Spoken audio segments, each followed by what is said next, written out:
শুরু করিতেছি মহান আল্লাহর নামে, যিনি পরম করুণাময় এবং অত্যন্ত দয়ালু।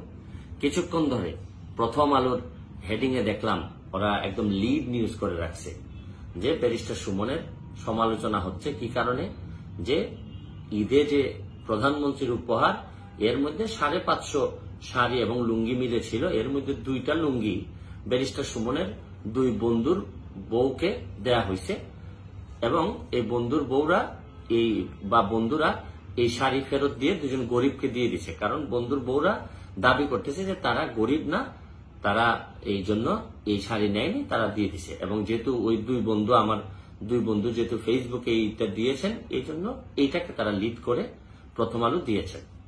তো এই বিষয়ে আমার কাছে মনে হয়েছে যে অন্যান্য কেউ বললে হয়তো এইসব বিষয় নিয়ে, আজে বাজে বিষয় নিয়ে আমি কথা বলতাম না। আমি জানি আমি কি করতেছি। যেহেতু প্রথম আলোর মতো একটা পত্রিকা লিখতেছে, তখন আমার মনে হয়েছে যে 2-একটা কথা আমার মনে বলা উচিত। বাংলাদেশের মধ্যে আমার এলাকায় গত 50 বছরে স্বাধীনতার পরে, প্রথম আলো সাহেব আপনি একটু জেনে রাখেন, স্বাধীনতার পরে এই প্রথম আমি প্রধানমন্ত্রী যেটা উপহার দেন, এইটা প্রথম আমি ফেসবুকে প্রথমেই জানাই দিছি। 550 ঈদ সামগ্রীর মধ্যে প্রতিটা ঈদ সামগ্রী বিভিন্ন লোকের মাধ্যমে দেয়া হয়েছে যে আপনারা বন্টন করবেন। একটা ঈদ সামগ্রীও কোথায় বিক্রি করা হয়েছে এরকম কোনো এলিগেশন ছিল না। কি ছিল যে আমাদের লোকরা, যারা কিছু লোক এরা ভুল করতে পারে, তারা গরিব মনে করে যাদেরকে দিছিল তারা দাবি করতেছেন তাদের মধ্যে 2জন তারা গরিব না। এই হচ্ছে গিয়ে ফল, এই হচ্ছে গিয়ে 2টা সারি বিতর্ক। তা আমার কাছে মনে হয়েছে যে প্রথম আলোর মতো একটা পত্রিকা এই রিপোর্টটা করছে বা অনলাইনে নিউজটা করছে। প্রথম আলো হচ্ছে গিয়ে আজকে এমনিতেই তো সারাদিন আমি প্রথম আলোরে নিয়ে চিন্তা করতেছিলাম। প্রথম আলো হচ্ছে গিয়ে সেই প্রথম আলো, যে প্রথম আলো আপনার কাজী সালাউদ্দিন, যিনি বাংলাদেশের ফুটবলটারে একেবারে ধ্বংস করে দিচ্ছেন, এই কাজী সালাউদ্দিন সাহেবকে নিয়ে আমি যখন দেখি যে আমাদের সম্মানিত মতিউর রহমান সাহেব তাকে এই যে আজীবন সম্মাননা দিচ্ছেন, তখন আমার কাছে মনে হয় যে আমি কি বলবো প্রথম আলোকে। এই প্রথম আলো হচ্ছে গিয়ে সেই প্রথম আলো যে ট্রান্সকম গ্রুপের মালিকানা। আপনারা জানেন যে এই গ্রুপের মালিক যারা, তারা হত্যা বিভিন্ন মামলা নিয়ে এখন বিভিন্ন জন জেলে আছেন। এটা নাকি আবার ইদানিং বিক্রি হচ্ছে শুনলাম।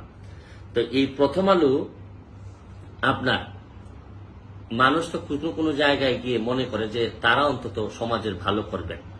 এই প্রথম আলো আমি যখন দেখি এত নিচে নেমে গেছে যে তারা, আমার কাছে মনে হয়েছে যে বঙ্গবন্ধুর আদর্শকে ধারণ করে এরকম কোন শত্রু নিতেই পারতেছে না কোনোভাবে।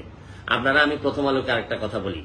প্রথম আলো আপনি জেনে রাখেন, আমি ব্যারিস্টার সুমন সেই এমপি যে আমি ঘোষণা দিছি যে আমি যতদিন এমপি থাকবো কোন ধরনের সম্পদের মালিক হব না।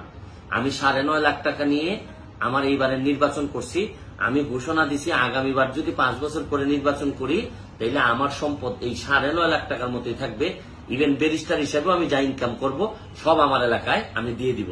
আমি চ্যালেঞ্জ করে বলতে পারি, আপনারা কি প্রথম আলোর কোন লোককে এই ধরনের চ্যালেঞ্জ নিতে পারবেন যে পত্রিকা ব্যবসা করে কোনো সম্পদ করবেন না, ফ্ল্যাট করবেন না, প্লট করবেন না? কারণ আপনারা তো সব সময় মানবতার, ন্যায় পরায়ণতার সবক দিয়ে থাকেন। বলেন না একজন লোক বের করতে আপনার প্রথম আলো থেকে। শুনেন, আমার এলাকার ইতিহাস বদলানোর জন্য যা যা করা লাগে সব করতেছি। গ্রিন কার্ড জমা দিছি। সম্পদের কোন সম্পদ আমি আমার পরিবার সম্পদ বানাবো না এই ঘোষণা দিছি এবং এই অনুযায়ী কাজ করতেছি। প্রতিটা টাকা জায়গায় জায়গায় যতটুকু পারি করতেছি। কখনো 7 লাখ মানুষের দায়িত্ব নিয়ে দেখছেন যে দায়িত্ব দেওয়া হয় 1000 কম্বল পাওয়া যায়, 1200 কম্বল পাওয়া যায়, আর 7 লাখ মানুষ চেয়ে থাকে যে আমরা কখন দিব।